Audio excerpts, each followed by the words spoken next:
Hello 101. Today is Monday. So Monday we have a new reading book, right? So we are reading Newgirl, our last one, Newgirl. So everybody should have this book out. I'm going to read it and you will follow along. I do want you to practice reading on your own though, of course. So I would like to urge you to please read aloud to mom or dad or whoever will listen, or if no one will listen, read to yourself, okay? Make sure you're practicing all these words. Okay, so introduction. I'm here. Working kids. American industry expanded rapidly after the Civil War ended in 1865. More factories and mills were built. Families moved around looking for work, but factory or mill work meant long hours and low pay. In some families, everyone needed to work, even children. Some children worked long hours, faced dangerous situations, and made very little money. In the late 1800s, some states had laws that protected child workers, but the laws were often ignored. By 1904, reformers were worried about the well-being of working children. They formed a group called the National Child Labor Committee, NCLC. The NCLC hired photographer Lewis Hine to document the conditions child workers faced. Hine traveled the country photographing children at work. As his photos were published, people became more aware of the lives of working children. People demanded that something be done. Thanks in part to Hine's work, the Fair Labor Standards Act was passed in 1938. Based on the law, children under age 18 could not do dangerous jobs, and children under age 14 were not allowed to work. The following story is a recounting of a newsgirl who meets Lewis Hine.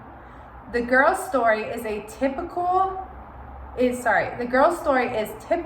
of a newsie who sold papers in the early 1900s. Okay, chapter 1, Newsie Life. Hold on. Rebecca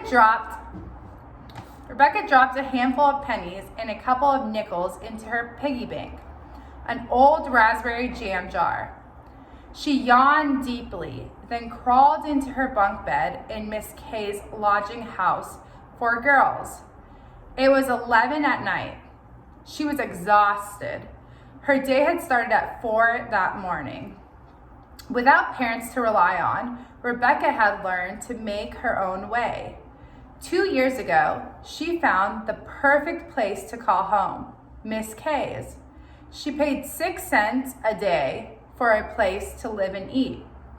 Miss Kay cared for her and the other girls who lived in the house. They all watched out for each other, and Rebecca was never lonely. To make money, Rebecca worked as a newsie.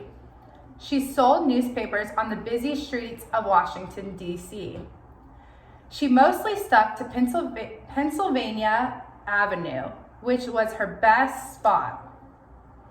It was never easy, but some days, like today, were worse than others. Rebecca reached for her diary and scribbled in the date, April 19th, 1912. No matter how tired she was, she always wrote about her day. Today, I lost 2 pennies when they slipped out of my hands and rolled into a storm drain.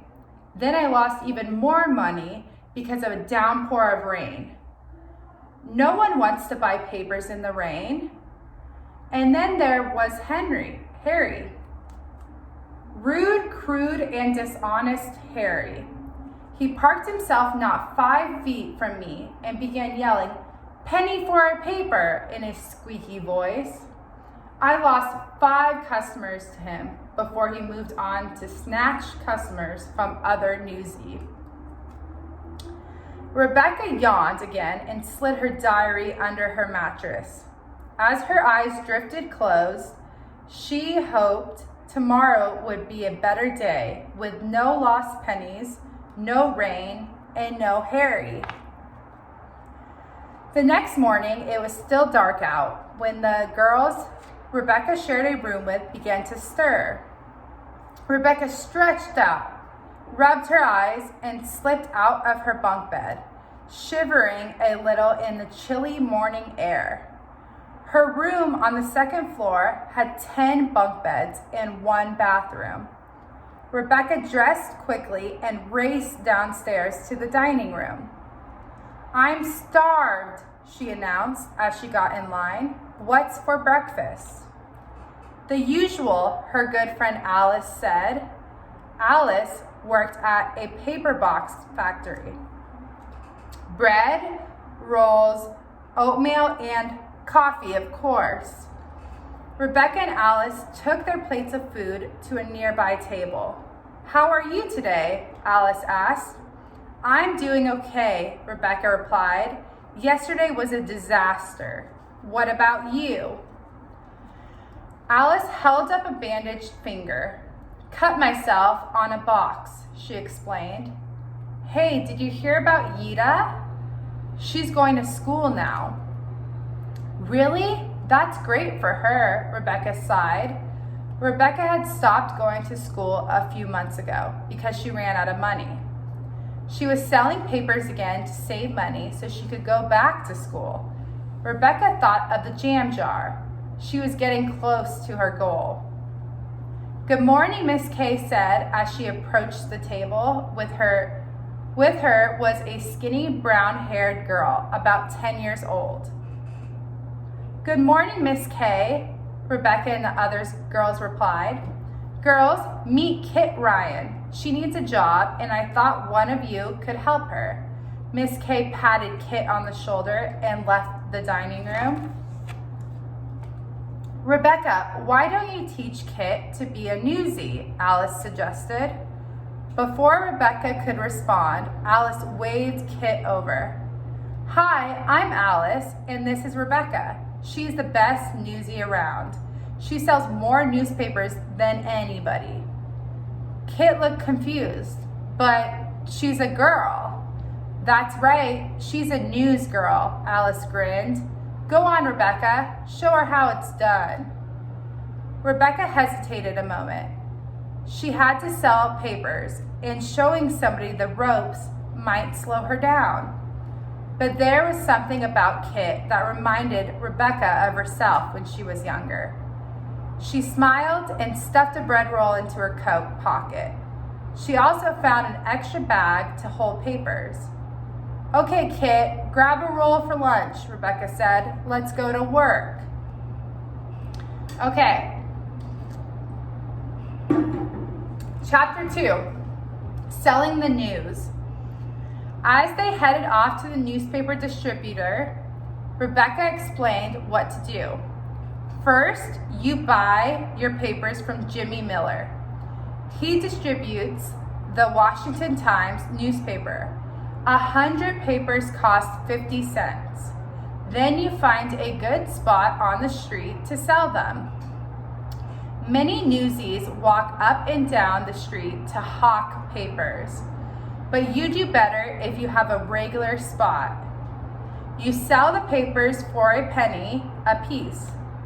If you sell them all, you make $1.50 profit. But it's hard to sell all of the papers. "What if you don't sell them all?" Kit asked. "Then you make a smaller profit," Rebecca replied. "The distributor doesn't buy back the leftovers. There are no returns in this business." The two girls reached the loading dock. There was already a line of boys waiting to get newspapers. A few of them couldn't resist making jokes. "Hey, look, 2 skirts," one said, nudging the boy next to him.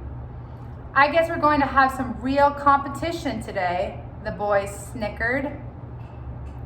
Don't pay any attention, Rebecca advised Kit. Most of the guys are good guys. Those two are just jealous because I sell more papers than they do. By the end of the day, they won't be laughing, trust me. When it was their turn, Jimmy Miller handed 50 papers to Rebecca. She handed them off to Kit, then took 50 more from Jimmy and slipped them in her cloth bag. Working with an assistant now, Jimmy said with a grin. This is Kit Ryan. She's in training. Rebecca explained, handing him 50 cents. Jimmy nodded to Kit. Well, you've got a good trainer, the best, he said. Rebecca smiled proudly. Come on, Kit, let's go sell some papers. Rebecca's spot was 5 blocks away on the corner of 14th Street and Pennsylvania Avenue. It's a great spot, she said. It's right by the streetcar spot, so I can catch all the people on their way to work. After walking for a few minutes, Rebecca suddenly froze. Harry, she growled. Who? Kit asked. Harry Wooten, Rebecca said, pointing to the pugnacious looking boy up ahead. He's in my spot. He's always trying to cut me out. That's one of the unspoken rules, by the way. You don't do that to another newsie. As she got closer to Harry, Rebecca shouted loudly, Hey you, scram! Make me, Harry said defiantly. You know better, Harry. Now move or else. Rebecca shook her finger at Harry. Rebecca didn't really want to get into a fight with Harry, but she knew one thing.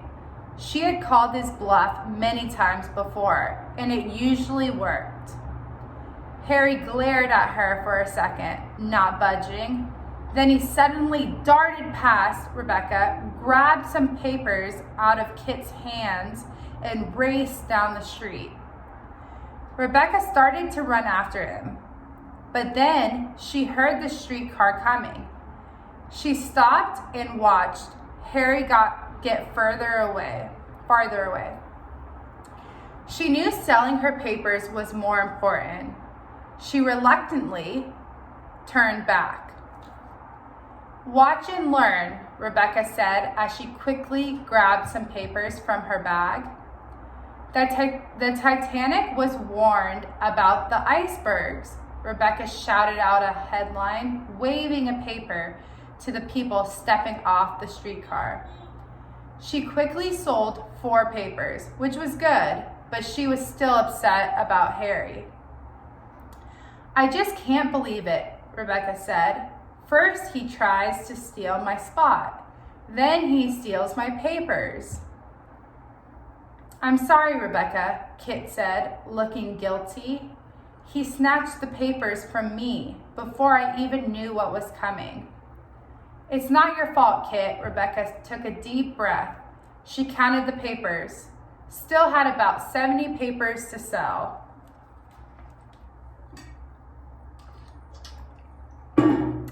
Okay, Rebecca said, adjusting her hat. I just have to sell all the papers no matter what. She pulled a paper from her sack and scanned the pages. Front page headlines get attention, Rebecca pointed to the front page. So I shout out the headlines instead of just get a paper. Another tip is to get to know the people who regularly walk down the street. Rebecca gestured toward a woman walking. She loves shopping. Good morning, Mrs. Goldstein, Rebecca said, rushing up to the woman. It's your lucky day. Rebecca handed her a paper. Woodsy's is selling spring dresses for $2.95. Oh, excellent, Rebecca, Mrs. Goldstein replied. Thank you. She handed Rebecca a penny. Rebecca and Kit kept at it all morning and into the afternoon. A customer gave Rebecca a chocolate bar. The girls found a bench and shared it.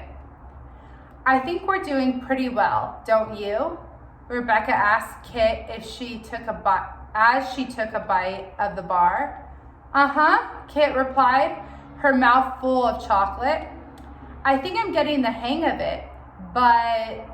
Kit looked down. "There's just one thing I don't think I can do." "What's that?" "Read the headlines." "Why?" asked Rebecca. Kit looked embarrassed. "Because I can't read," she said softly. Like many of the newsies, Kit didn't go to school. Rebecca was lucky to have gone to school. Maybe she could teach Kit to read too.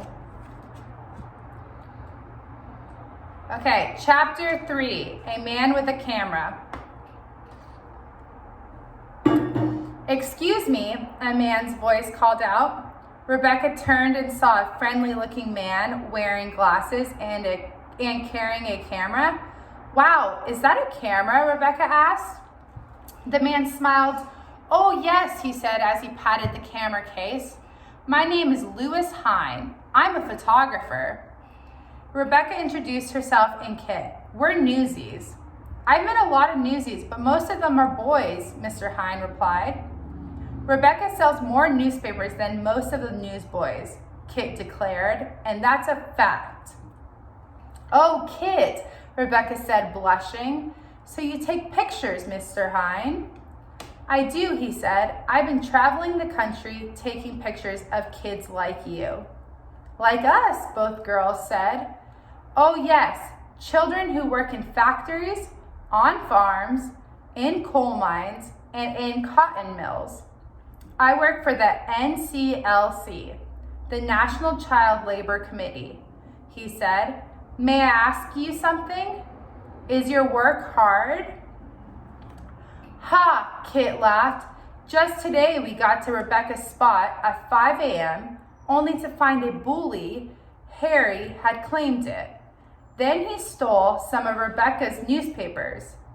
She needs that money."